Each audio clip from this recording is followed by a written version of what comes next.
tout le monde, on se retrouve aujourd'hui pour une nouvelle vidéo sur les antithrombotiques. Je parlerai des anticoagulants et des antiagrégants. Cette vidéo va faire suite à celle sur la coagulation. Si vous ne l'avez pas vue, vous trouverez le lien dans la barre d'infos. Alors, les antithrombotiques ont pour but de fluidifier le sang de manière à prévenir la formation d'un thrombus. Je vais vous parler de deux grandes classes d'antithrombotiques. Les anticoagulants vont être un peu plus ciblés au niveau veineux, tandis que les antiagrégants ciblent plutôt les artères. Donc en inhibant la coagulation, ils vont empêcher la formation de caillots sanguins ou thromboses, de façon à prévenir la survenue de maladies où ces caillots formés vont migrer et boucher les petits vaisseaux. Donc on va les utiliser principalement en prévention ou en curatif. Dans le cas où le caillot va migrer dans les poumons, il s'agira d'embolie pulmonaire.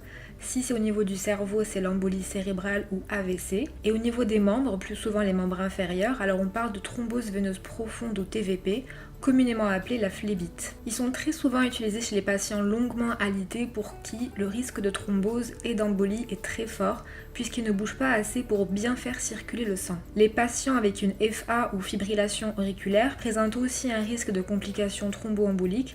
Donc, on peut être amené à les traiter par anticoagulants pour prévenir ce risque-là. Les antiagrégants, eux, vont empêcher les plaquettes de s'agréger pour diminuer le risque de formation des caillots sanguins. Le risque d'agrégation plaquettaire est très présent chez les patients avec de l'athérosclérose où il y a un dépôt de graisse dans des artères dû par exemple à une alimentation trop riche en graisse. Ces personnes sont très à risque de présenter des accidents de type infarctus du myocarde ou accident vasculaire cérébral. Et une fois qu'ils auront un tel épisode, on les mettra sous antiagrégant plaquettaire pour éviter une telle récidive. Regardons maintenant la classification de tous ces antithrombotiques. Dans ceux qui sont injectables, les plus utilisés sont les héparines avec les HNF et les HBPM, et puis les autres avec le Fonaparinux et le danaparoïde. Par voie orale, qui est une prise beaucoup plus simple, il y a les AVK avec la warfarine, le fluindione et l'acénocumarol, et puis les plus récents, les AOD avec par exemple le dabigatran. Dans les antiagrégants plaquettaires, il y a bien sûr celles que vous connaissez bien, l'aspirine, ensuite les thiénopyridines comme le clopidogrel, le prasugrel et le ticagrelor. Il y a aussi des inhibiteurs du GP2B3A, ça va être l'abiximab, l'eptifibatide et le tirofiban. Il y a aussi des potentialisateurs de la MPC avec le dipyridamol. Alors commençons par les héparines. Comme leur nom l'indique, elles agissent sur la coagulation avec pour cofacteur l'antithrombine, qui est un inhibiteur physiologique de la coagulation. Elles vont être utilisées dans les cas d'urgence principalement grâce à leur action rapide par voie injectable. Elles provoquent souvent des allergies à cause de leur origine animale. Elles sont en fait produites à partir d'intestins de porc. Elles se composent d'une chaîne avec un motif de base disaccharidique qu'on appelle acide uronique N-acétylglucosamine, et un pentasaccharide qui est vraiment le site actif et le site de liaison de l'antithrombine. Leur activité, elle va varier en fonction de la longueur de la chaîne. Il y a deux types d'héparines, les HNF et les HBPM. Les HNF sont des héparines non fractionnées avec de longues chaînes d'environ 15 000 Dalton. Par exemple, c'est l'héparine sodique par voie intraveineuse, l'héparine calcique par voie sous-cutanée. Ensuite, les HBPM, ce sont des héparines de bas poids moléculaire, donc qui sont fractionnées, ce qui va leur donner des chaînes plus courtes, inférieures à 5400 Dalton. Leur fractionnement va se faire par dépolymérisation des HNF, soit de manière chimique avec l'acide nitreux, soit de manière enzymatique avec une héparinase. Des exemples d'HBPM, c'est la daltéparine, l'enoxaparine et la tenzaparine, qui sont toutes par voie sous-cutanée. Alors pour agir, l'héparine va se fixer à l'antithrombine, qui permet de lier le facteur 2A, qui a aussi besoin de fixer la chaîne de l'héparine. Ensuite, l'antithrombine peut aussi fixer le facteur 10A, qui lui n'a pas besoin de fixer la chaîne. Donc, il va y avoir une inhibition des facteurs 2A et 10A. Les HBPM, elles, ne pourront fixer que le facteur 10A, car la chaîne est beaucoup trop courte pour pouvoir fixer le 2A. Les HNF vont donc permettre d'augmenter l'activité de l'antithrombine 1000 fois. Le rapport entre l'activité 2A et 10A est d'égal à 1, donc elle inhibe autant le facteur 2A que le facteur 10A. Par contre, les HBPM ont une activité 2A qui est diminuée, et donc le rapport se retrouve inférieur à 1. Il faut savoir que l'élimination des HBPM est rénale par filtration glomérulaire. Donc elle est contre-indiquée chez les insuffisants rénaux, alors que comme les HNF ont une élimination qui est par phagocytose par les macrophages, elles peuvent être prescrites chez les insuffisants rénaux. Par rapport aux effets indésirables, le principal va bien sûr être le risque hémorragique. Mais l'avantage des HNF est qu'elles ont un antidote qui est le sulfate de protamine. Il va s'utiliser à 1 mg pour 100 unités de HNF. Ensuite, ils peuvent aussi provoquer de l'ostéoporose, en particulier avec les HNF, mais aussi de l'hyperkaliémie, et le plus important, c'est le TIH. qui est beaucoup plus présent chez les HNF. On peut en conclure que les HBPM sont beaucoup plus faciles d'utilisation, avec moins d'effets indésirables, et donc elles sont utilisées en première intention. Donc maintenant parlons de cette TIH ou thrombopénie induite par l'héparine. Il y a tout d'abord la type 1 qui est non immune. On la reconnaît car elle est précoce, elle arrive entre le premier et le quatrième jour de prise.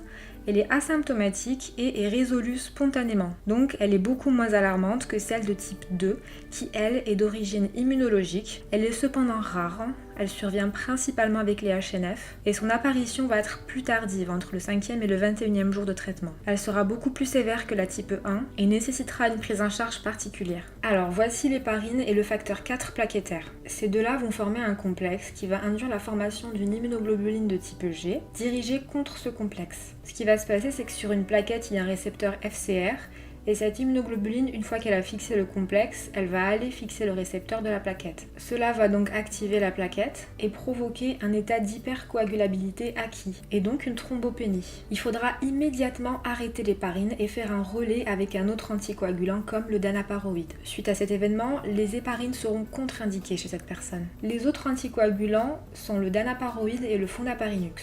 Ils sont injectables par voie sous-cutanée ou IV pour le danaparoïde et par voie sous-cutanée pour le fondaparinux. Leur mécanisme d'action est similaire aux héparines. Elles vont fixer l'antithrombine pour augmenter son activité et permettre une augmentation de l'inhibition du facteur 10A. Comme vu dans la vidéo précédente, le facteur 10A intervient dans la cascade de coagulation qui permet de consolider le caillot de fibrine. Donc ces médicaments vont interrompre cette cascade de coagulation. Et comme je l'ai dit précédemment, ils sont principalement prescrits chez les personnes avec un antécédent de TIH. Les AVK sont, comme leur nom l'indique, des antivitamines K. On va voir comment ils contrent cette vitamine. Il faut savoir que la vitamine K est de base inactive sous forme époxyde. Ensuite, l'époxyde réductase va activer la vitamine K en hydroquinone et une fois active, elle va agir comme cofacteur de la carboxylase hépatique pour provoquer une gamma-carboxylation de l'acide glutamique des facteurs de coagulation qui sont à la base inactifs. Cela va donc les rendre actifs et retransformera par la même occasion la vitamine K en forme inactive pour refaire un cycle plus tard. Les AVK comme la warfarine, la cénocomarole et la fluindione vont inhiber l'époxyde réductase qui est l'activateur de la vitamine K. Donc suite à cela, il n'y aura pas de vitamine K active et les facteurs de coagulation vitamine K dépendants ne seront pas activés. Cela va conduire à la synthèse de PIVK qui sont des facteurs qui ne fonctionnent pas. Pour rappel, les facteurs vitamine K dépendants sont les facteurs 2, 7, 9, 10 et les protéines S et C.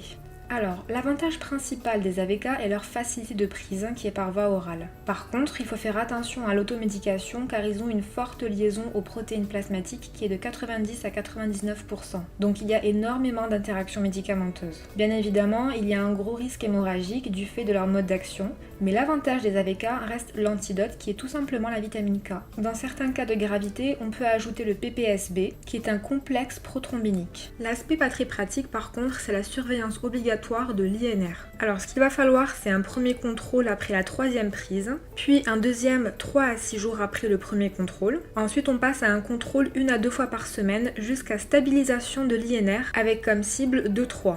Cette cible peut varier en fonction des personnes. Une fois qu'il est stabilisé, la surveillance se fait une fois par mois pendant toute la durée du traitement. L'autre chose à savoir sur les AVK, c'est qu'ils sont toujours en relais de l'héparine. Déjà parce qu'ils ont un certain délai d'action qui va de 1 à 3 jours, donc on va utiliser l'héparine en attendant que l'AVK agisse. Ensuite, il y a aussi le fait qu'il faut du temps pour équilibrer le traitement sous AVK, et il faut au minimum 5 jours. Donc ce qu'on fait, c'est qu'on donne l'héparine pendant 5 jours et l'AVK dès le 2e jour. Comme ça, on pourra arrêter l'héparine dès que l'INR est normal 2 jours de suite. Les derniers types d'anticoagulants qui sont d'ailleurs les plus récents, ce sont les AOD ou anticoagulants oraux directs. Leurs grands avantages, c'est qu'ils sont par prise orale comme les AVK. Ils sont directs car ils inhibent directement les facteurs de coagulation sans passer par la vitamine K, comme c'est le cas des AVK. Il y en a 2 types, les inhibiteurs sélectifs du facteur 10A, avec le rivaroxaban et l'apixaban. Le XA dans leur nom rappelle donc leur cible. Et ensuite, les inhibiteurs sélectifs de la thrombine avec le dabigatran. Et là, le TR dans son nom rappelle sa cible qui est la thrombine. Le gros avantage du dabigatran, c'est qu'il a un antidote l'idarucizumab en cas de surdosage. Le plus de cette classe, c'est tout d'abord qu'ils ont un délai d'action plus rapide que les AVK. Donc contrairement aux AVK, ils sont utilisables en situation aiguë.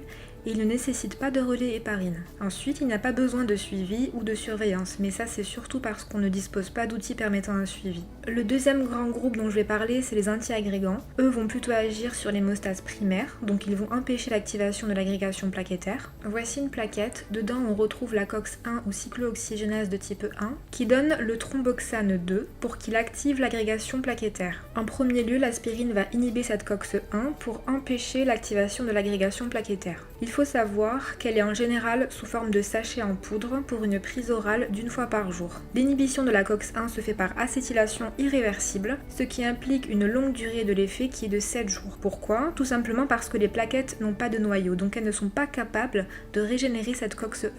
Et l'effet persistera 7 jours, soit la durée de vie d'une plaquette. Il faut faire attention à la dose qui est de 75 à 300 mg pour cette indication, afin d'avoir un effet anti-agrégant plaquettaire. Et oui, puisque l'aspirine a d'autres indications. Une dose plus importante de 2 à 3 g aura un effet antalgique, et une dose supérieure à 2 à 3 g aura un effet anti-inflammatoire. Le récepteur plaquettaire P2Y12 fixe l'ADP pour activer l'agrégation plaquettaire. Donc le clopidogrel, qui est d'ailleurs très souvent donné dans les cas d'allergie à l'aspirine, ou le prasugrel, vont empêcher la fixation de l'ADP pour empêcher donc cette activation de l'agrégation plaquettaire. Ensuite, il y a un autre récepteur plaquettaire qui va nous intéresser, c'est le récepteur GP2B3A, qui en temps normal fixe le fibrinogène pour faire un pont entre les plaquettes et favoriser l'agrégation des plaquettes. Et bien, c'est le tyrofiban qui va bloquer ce récepteur pour empêcher cette agrégation. Voilà, j'espère que maintenant vous êtes capable de différencier un anticoagulant d'un antiagrégant plaquettaire. Il y a d'autres antithrombotiques dont je n'ai pas parlé, notamment les fibrinolytiques qui sont particuliers. Si vous voulez que je fasse une vidéo dessus, dites-le moi en commentaire. Et n'oubliez pas de liker la vidéo si elle vous a plu, de partager, de vous abonner et je vous dis à la prochaine pour une nouvelle vidéo.